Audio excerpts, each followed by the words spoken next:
Geotekstils un mulči, kas tie ir par materiāliem un kā tos izmantot dārzā?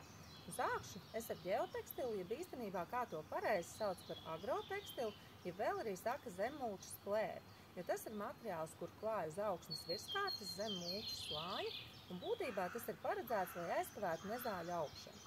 Bet kādos gadījumos to klāt un kādos ne? Mēs ar geotekstilu ieklāšanu īpaši neaizraujamies dobēs, dobju priekšplānos, kur ir daudz mazu stādījumu, daudz augu, kas ir sastādīts cieši, jo ieklājot šo materiālu, tāpat ap katru augu ir jāatstāj brīvā vieta, lai šo augu varētu aprušināt, varētu samēslot, un tad šo materiālu sanāk sagraizīt tik ļoti, ka būtībā pazūd jēga no viņa ieklāšanas. Tāpēc parasti mēs viņu izmantojam lielāku koku krūmu stādījumos, kaut kādos dobju aizmugurējos plānos, kur to var ērti ieklāt. Un šodien mēs esam atgriezušies pie grimoņu dzīvžogu stādījuma, ko mēs viņu stādījām pirmajā sērijā. Un šis ir labs gadījums, kur mēs varēsim ieklāt šo geotekstilu, jeb agrotekstilu, lai saimniekiem atvieglotu nezāļu ravēšanas darbu, un tas nebūtu jādara šeit gar sētas malu. Geotekstilu var ieklāt dažādos veidos. To var darīt pirms augu stādīšanas, taču es izvēlos to darīt pēc tam, kad augi ir iestādīti. Un šobrīd šeit es esmu izklājusi geotekstila posmu, un pretīm katram augam es veikšu iegriezumus līdz aptuveni šīs loksnes vidusdaļai.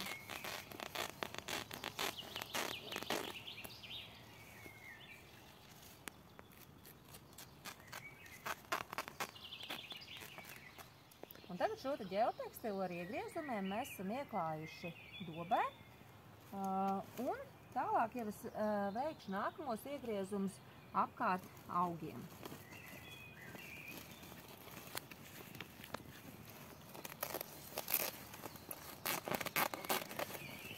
Un arī šeit, kur mēs iegriezām, šajā brīdī ir pārāk tuvu augam, plēves iegriezīšu vēl mazliet.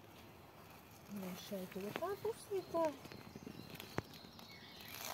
Mēs veidojam tādu četrstūrīti. Un mēs izmantosim tādas te nagliņas piesprāšanai. Un šos te stūrīšus iegrieztos mēs izlokam šādi.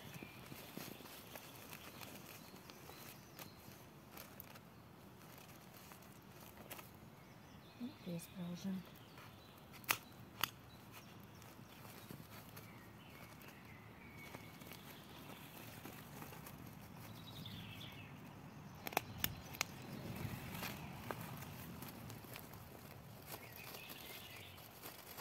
Un savienojuma vietas mēs varam tā te pārklāt vienu ar otru, lai arī šajās vietās neaugt nezāles.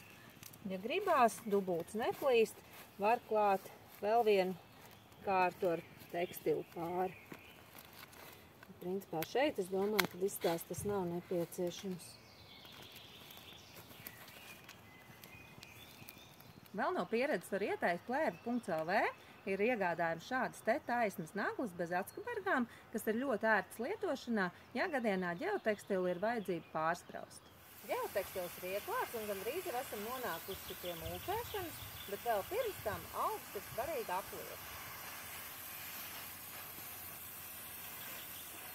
Jardī dārzos mēs izmantojam ražotāja Agregāra mulču, jo esam pārliecinājušies par tās kvalitāti, un šeit mēs izmantojam vidējās frakcijas priežu mizu mulču, un mulčējam mēs aptuveni 5 cm biezā slānītī ap pašiem augiem, atstājot nedaudz plānāku kārtiņu.